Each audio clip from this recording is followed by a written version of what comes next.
করে ডাক দি আল্লাহ, মুহাব্বতের আওয়াজে ডাক দি আল্লাহ। দুইটা হাত তুলে পড়ি ইয়া রাসূলুল্লাহ, মুহাব্বতের আওয়াজে পড়ি ইয়া রাসূলুল্লাহ। আমার বাবাজিরা, বন্ধুরা, গভীর মনোযোগ অন্তরের কানটা লাগিয়ে শুনবেন। আমরা সবাই আল্লাহর ইবাদত করি, কথাটা যেমন সত্য। আমার আল্লাহ তাআলা আমাদেরকে ইবাদতগুলা প্র্যাকটিক্যালি শিখানোর জন্য আমার নবী রহমাতুল লিল আলামিন নবীর মাধ্যমে আমরা উম্মতে মুহাম্মদীদেরকে এমনভাবে ইসলামটাকে আমাদের মাঝে প্রেজেন্টেশন করেছেন, আমাদেরকে শিক্ষা দান করেছেন।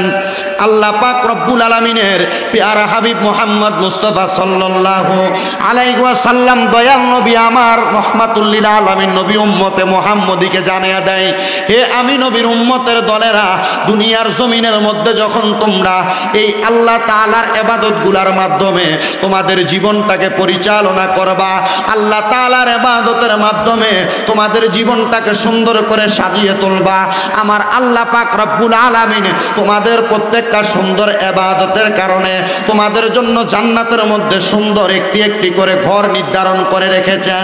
ইয়া রাসূলুল্লাহ, ইয়া হাবিবাল্লাহ নবীজি, আপনার কাছে আমরা জানতে চাই, আপনি দয়াল নবী রহমাতুল লিল আলামিন নবী আমাদেরকে জানিয়ে দেন, আমার আল্লাহ তাআলা কেমন করে সুন্দর ঘরটা আমাদেরকে দান করবেন।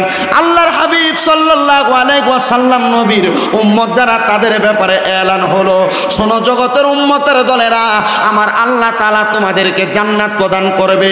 এক একটা জান্নাত এত সুন্দর করে আল্লাহ বানাইছে যে জান্নাতটাকে আমার আল্লাহ তাআলা এক একটা স্বর্ণের ইট আর একটা রূপার ইট দ্বারা বানাইছেন, আর মাঝখানে লাল ইয়াকুত জামারুত পাথর দিয়ে আল্লাহ তাআলা জান্নাতকে সুন্দর করেছে। ইয়া রাসূলুল্লাহ, ওগো মায়ার নবী, আমরা তো সবাই ওই জান্নাতের মধ্যে থাকতে চাই। আমার নবী রহমাতুল লিল আলামিন নবী জানিয়ে দেয়, উম্মত,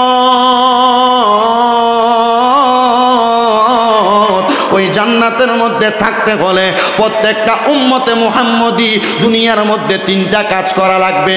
হযরত আনাস ইবনে মালিক রাদিয়াল্লাহু তাআলা আনহু হাদিস বর্ণনা করে, উনি বলেন এই তিনটা কাজের মধ্যে এক নাম্বার, একটা বান্দা যদি আল্লাহ তাআলার জান্নাতের মধ্যে থাকতে চায়, ওই বান্দা কখনো কোনোদিন শিরিক করতে পারবে না। ইয়া রাসূলুল্লাহ, আমরা আপনার কাছে শিরিকের ব্যাপারে জানতে চাই। আমার রাসূল সাল্লাল্লাহু আলাইহি ওয়াসাল্লাম আমাদেরকে শিরিক না করার আদেশ করেছেন। দুই নাম্বার, আল্লাহর একটা বান্দা যদি দুনিয়ার জমিনের মধ্যে আল্লাহর ইবাদত করে, তিন নাম্বার, পিতা মাতার খেদমতের মাধ্যমে তার জীবনটাকে পরিচালনা করে, এই তিনটা কাজের মাধ্যমে আল্লাহ তাআলার জান্নাতের মধ্যে আল্লাহর একটা বান্দা প্রবেশ করবে। জবান খুলে উচ্চ কণ্ঠে জোরে জোরে পড়ি না সুবহানাল্লাহ।